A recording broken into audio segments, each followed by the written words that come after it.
Assalomu alaykum hurmatli aziz birodarlar. Zamon yangilanmoqda. Kepek,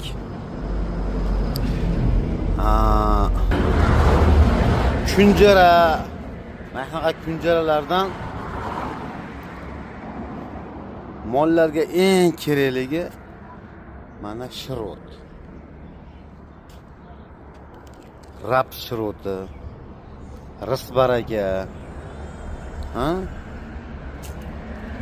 makka uni, arpa va o'zimizda vitaminlarga qaytish mahali yetib keldi. Birodarlar, mana vitaminlar. Kalsiy, soda mana. Veloposma. Mana shulardan aralashtirib beradigan mahali yetib keldi. Mollarga ham e'tibor berish kerak, odam o'ziga ham e'tibor berish kerak.